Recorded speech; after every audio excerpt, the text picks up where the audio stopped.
So this is the Fujifilm X-E5, the upgrade to the X-E4, and it's quite a significant upgrade. You've got the 40 megapixel sensor, you've got the X processor 5 with all of the autofocus features of this present generation, and you've got image stabilization, which makes it very similar in terms of specs to the X-T50, and you've got the film simulation dial as well. So it's very similar to that camera. Now, I've been using this for about a couple of weeks in Madeira and in the Azores, and in this review, I'm going to let you know what I think about it.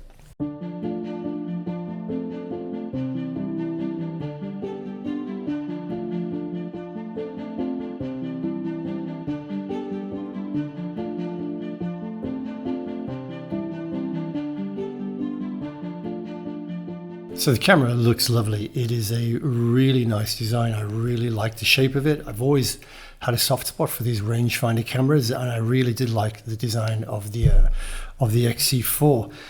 Like a lot of Fuji smaller cameras though, I do have a problem with gripping it. It's not great to hold in the hand. You can see my little finger kind of waggles around underneath, and the fact that it's so flat along the edge, there's no real hand grip here. That's part of the design. You get this on the X Pro, you had this on the previous iterations of this camera.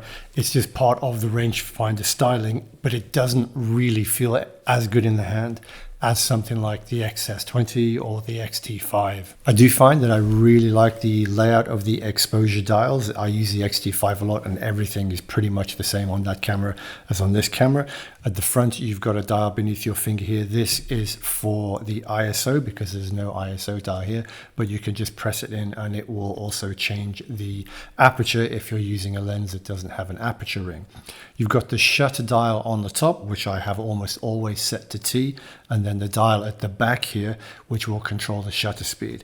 So that works really, really well. Then of course you've got the exposure compensation dial here, but as I almost always shoot in manual, I'm never really using that. So I really do like the layout of all of the exposure controls. It works very, very well for me when I've been using this handheld and when I've been using it on the tripod. Now this certainly feels a lot better to me than the X-E4. It's a while since I've used that camera, but if I remember, it was quite minimalist, and I think some of the controls were a little bit buried, so it didn't feel as intuitive to change the different exposure parameters as this does. But this camera, yep, I really do like this a lot. However, some of the layout of the controls don't work as well for me. This is a factor of the rangefinder cameras, because you've got these buttons across the top here. You've got the drive button, you've got the play button.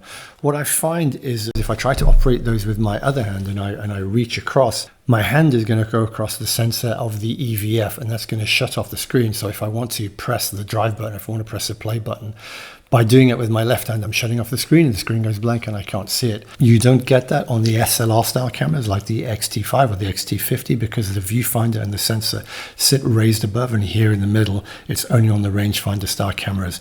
So it is part and parcel of this really nice rangefinder design, but it is something that did get in my way and slow me down quite a few times when I was shooting with the camera, particularly when I had the camera on a tripod. So there's no D-pad on the back, but you do have this joystick, which you use for navigating the menu, which you use for moving the autofocus points around the camera, and also for going up and down in the drive menu. Now, I tend to use the drive menu a lot because I switch from single shot into bracketing mode, and this is also where you put the camera into video mode. Now, a lot of the cameras like the XS20 or even the X-T5, the video mode is much easier to access. You'll have it on a dial outside of the camera. Here you have to dive into the drive menu to get to it. And I think that's because Fuji see this much more as a photography related camera, as a stills related camera, that people will use video more as an aside, which is fair enough. I think the way that Fuji seem to see their camera line is that the XS20 is the line for people who use video and things like this, and the X-T50, while they're very capable video cameras, they're much more orientated around shooting photography stills. And then finally, you've got the dial for the film simulation, which is over here. Now, I shoot RAW all the time, so the film simulation dial isn't really something that I use. I don't really use Fuji's film simulations. But I do think this camera, like the X-T50, is much more marketed to those kind of people who do shoot a lot of JPEG and who do really like the film simulations. And they are excellent on a Fuji camera. There's a lot to choose from. And I do like the way this dial is integrated. If you don't care to use the film simulations, it's not going to get in your way. It's not annoying at all. It's quite subtle. It fits into the design. So you just roll through to get the different film simulations. Now, There are so many of them now that they can't all fit on one dial. So what Fuji have done is given you 3 custom settings, which you can apply to the other film simulations that aren't already on the dial. I think it's a nice solution. As I say, it's not something that I use a lot, but I think it is something that Fuji are marketing heavily. People do like it, and it does work. It is integrated very well into this camera. I also quite like how you've got the focus mode switch. Again, it's a physical switch. I don't have to dive into the menu to use this. So you've got the switch from manual to continuous to single focus here in a physical slide on the side of the camera. It doesn't really get nudged. I worried that it would be easier to nudge at, but I think it works quite well. You've also got this little dial here on the top of the camera, which is very reminiscent of an old film camera. Now, what this does is it enables the digital zoom. Now, because you've got 40 megapixels on this camera, you can crop in using the digital zoom and still get a relatively high resolution image. I'm not quite sure what this gives you. I think it's about 26 megapixels. So that effectively gives you 2 focal lengths from one prime lens, but you do lose the resolution. You're not going to get the full resolution of the sensor. But I do think this is something that people will use, particularly people who tend to shoot a lot with prime lenses if you're doing street photography or things like that. And when you switch to that, it kind of zooms in on the viewfinder and grays out the area that you're not using. And then you've got the screen, which is the same resolution as cameras like the X-T5 and X-T50. But I do quite like the integration of the screen. I like this on the X-T4 as well. So the screen does pop out, so it is articulating horizontally, doesn't articulate vertically.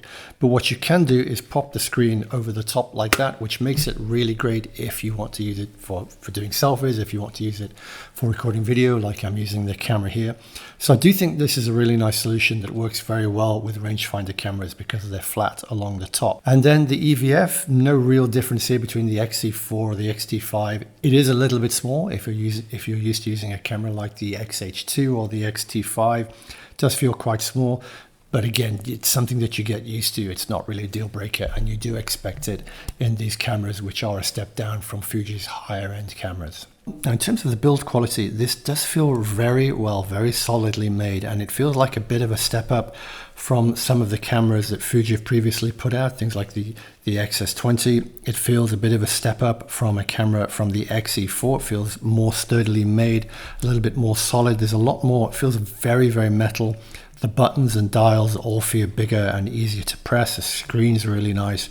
But with that comes additional weight and bulk. It's not quite as light as the X-E4, but personally I don't mind that. I like the solidity of it.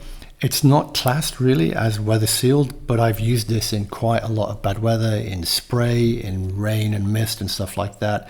It's never really been a problem. None of it's leaked or affected the camera in any way. But I've been using Fuji cameras now for 10 years. I've used pretty much most of the cameras that they've put out in the XS line and the XE line and the XT line. Some of them weather sealed, some not, and I've never really had any issue with weather sealing before. So yes, when I was out shooting in seascapes with this, I didn't really have any worry or any concerns about using it, and it does feel really good. It's a really solid feeling camera. Now, when it comes to autofocus, the kind of shooting that I was doing with this camera in Madeira and in the Azores isn't the kind of shooting that's really going to challenge any autofocus. It was mostly on a tripod, and I use manual focus a lot. But I have the autofocus system in this is exactly the same as in cameras like the X-H2, X-H2S, as in the X-T5. It's got that same X processor 5. So you're getting the same autofocus performance as in those cameras. And I have used the X-T5 a lot. I've really put the autofocus in that camera to the test, shooting things like monkeys moving through trees, which is incredibly challenging for autofocus. Wildlife in Africa, polar bears in Greenland. On all those occasions, I was also shooting alongside other people who were using other brands like Sony, Canon, or Nikon. And I found the hit rate of the camera when it comes to stills to be very, very high. I was very satisfied with the shots that I got. I wasn't really missing many. The autofocus was really capturing the subject, following the subject, tracking the subject very, very well. However, when it comes to video, to shooting video, I've often been a little bit disappointed with the autofocus in the X-T5. It does tend to lose focus and drift a little bit while it hunts to try to find focus a little bit. When I'm recording videos like this, I often have periods where the autofocus just drops out a little bit. Even recording static subjects like landscapes, occasionally I'll see the autofocus drifting a little bit. But this camera is really orientated around still photography, and the autofocus for still photography with the X Processor 5 I found to be excellent. Now the battery in this is the smaller battery that you get in cameras like the XS20 and the X-T50, not the larger battery that you get in cameras like the X-T5, X-H2 and GFX, which is disappointing. It does have an effect on the amount, on the length of time that you can use this for. It is rated for about 310 still images and 45 minutes of shooting 4K video, which is pretty much the same as the X-T50. Now the X-E4 didn't have image stabilization. This does. Fuji rate this as 7 stops of image stabilization, the same as the X-T50 and XS20. So that is quite a significant upgrade over the X-E4. Now 7 stops of image stabilization, I find image stabilization, it's very hard to measure. It really does depend on the focal length. If you're shooting very long at 200 millimeters, then image stabilization is less effective than if you're shooting wide, and also depending on things like shutter speed, things like that. Again, I've not really been able to put it to the test on this particular camera, but I have used it a lot on other cameras like the XS20, like the X-T5, which have the same image stabilization model basically. And for a camera like this, which is designed for handheld shooting, image stabilization does work really well, and it is a big upgrade over the X-E4. Now, when it comes to the kind of images that you're going to get from this, it's the same 40 megapixel sensor of the X-T50, of the X-T5, of the X-H2. So you'll get exactly the same image quality that you get in those cameras. It is a big jump in resolution from the X-E4, from the 26 megapixel sensor that you got in that camera. You're not going to see a similar jump in terms of dynamic range or low light performance, but you will get more resolution, which means you can print the images bigger. So analyzing the image quality of a camera or a sensor like this is always a little bit challenging for a couple of reasons. The first is that a lot of this is dependent on which lens that I'm going to be using.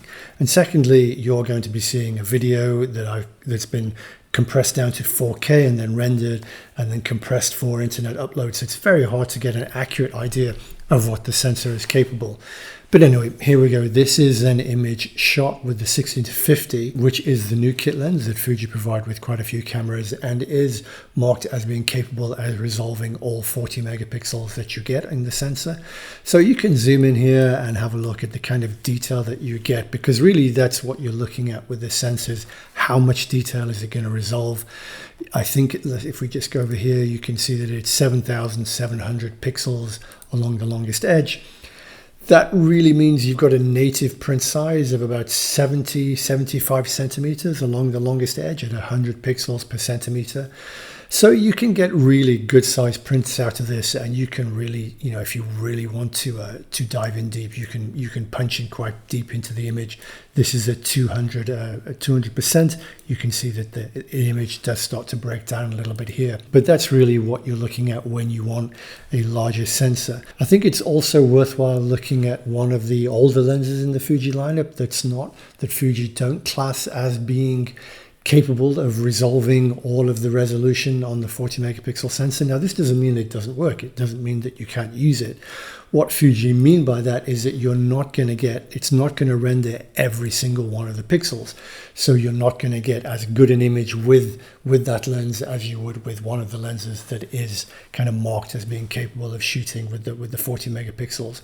So this is with the 55-200, which I've been using for 10 years now. It's a lens that I love.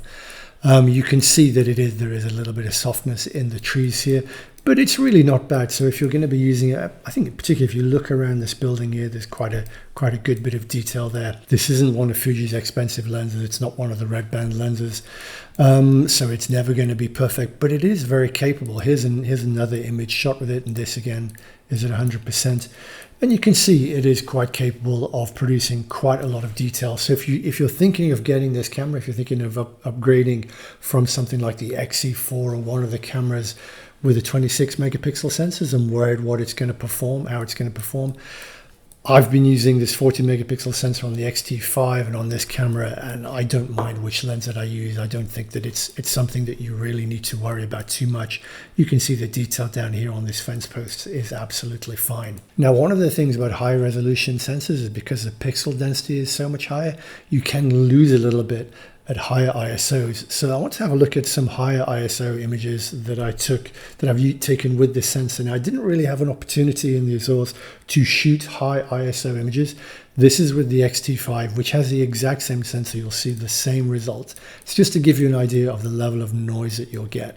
So this is at ISO 2000, and you can see shooting the aurora in the night sky. There's noise there, but it is not bad at all. And when we look at the areas with detail, it's absolutely fine. The pebbles on the beach there, the figure standing at ISO 2000, I think it's perfectly usable. Going up to 3200 for an Azores shot in Namibia.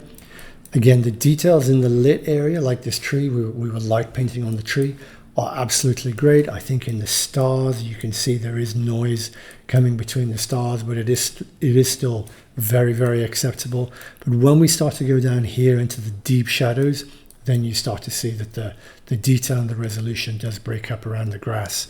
Then if we go to 4000, this is about as high as I ever tend to go as a landscape shooter with ISO. You can see that it is starting to get softer. It's losing some of the detail. Again, I think this is perfectly usable. I would use this shot. It would need a little bit of work cleaning up, a little bit of sharpening. You can see in the sky there is still some noise, but yeah, the softness is starting to show in the fine detail here. And then when we go down into the shadows, areas like this grass are a little bit soft and not being particularly well resolved. Now, when it comes to video, despite not really being orientated towards that, as I said, I do believe that Fuji see this more as a still photography camera. It is still a very capable video camera and has pretty much the same specs in that regard as both the X-T50 and the X-S20. So you've got all of the film simulations to shoot in if you like to get it straight out of camera, but you've also got F-log recording. You can record up to 6.2K at 30 frames per second, 4K at 60 frames per second, and Full HD up to 240 frames per second. Now, I do really like the video output that you get from the camera. I use it a lot for shooting B-roll. Having the image stabilization makes it very usable handheld. So yeah, it's not really a video camera in the same way that something like the X-H2S is. But for most people's uses, it is a really, really capable camera. So I've really enjoyed using this camera a lot. I used it a lot on my trip and do really, really like it. It is a big improvement over the X-E4. You've got significant upgrades on things like the resolution, on things like the autofocus, the image stabilization. It is heavier. It's a heavier camera to use. You do lose some of that minimalist styling, but I do find that it is a more comfortable camera to hold, although it's not as comfortable as something like the XS20 or the X-T5. And it does feel like a much more sturdy and better made camera. It feels closer in terms of build quality to the higher end cameras like the X-T5. But it is also significantly more expensive than the X-E4, and I think this is also noticeable with the X-T50 as well. There's a kind of big creep going up in terms of the price points that these cameras are at when they used to be sub $1,000 or €1,000. A big part of that is down to the increased costs of the larger sensor. In Europe, this is priced very similarly to the X-T50, which is fair enough. I think that they match a lot of their specifications and performance are very, very similar. It's just really the styling that's different. But in the US, this is much closer in price to something like the X-T5, which make it a little bit harder to kind of to recommend. The X-T5 has got a lot of pro features like the bigger battery. You've got the dual card slots. You've got higher resolution and bigger EVF, better build quality, weather sealing, things like that, bigger buttons. It's easier in the hand. So to choose this over something like the X-T5 in the US, you'd have to really like the rangefinder styling and not want to wait for the X Pro 4, X Pro 5, if that ever is going to appear. But taken on its own merits, this is an excellent camera and one that I really like a lot. I usually like to have two cameras, so I'll have something like an X-T5, and then I have a secondary backup camera, which at the moment is the XS20, which I'm recording this video on. But I think that this may actually replace it. I like using this a lot lot more. I do like having the same sensor in both cameras. I like having the same kind of dials and controls in both cameras. So I think this works really nicely side by side with an X-E5. It's very small, so it works well as a backup camera, but it's also a lot of fun to use and gives you something different. I think the different feel gives me something different from the X-T5, and I have enjoyed using this a lot. So that's pretty much it for this video. I hope it's been useful. If you've got any questions about the camera, please drop them down below and I will get back to you. And if you've enjoyed the video, please give a like and subscribe, because it really does help support the channel. And if you like my photography and you'd like to join me on a trip like this to Madeira or Azores, all my workshops for 2026 are now open. Some of the 2027 workshops are open, and we will be opening more. We're going to some amazing places like Utah, Namibia, Nepal. We've got trips coming up to Botswana, to Japan. You can find all the information on all my workshops on my webpage, so please check that out and get back to me if you've got any questions. And as ever, thanks so much for watching and good luck with all your photography. I'll see you in the next video. Take care.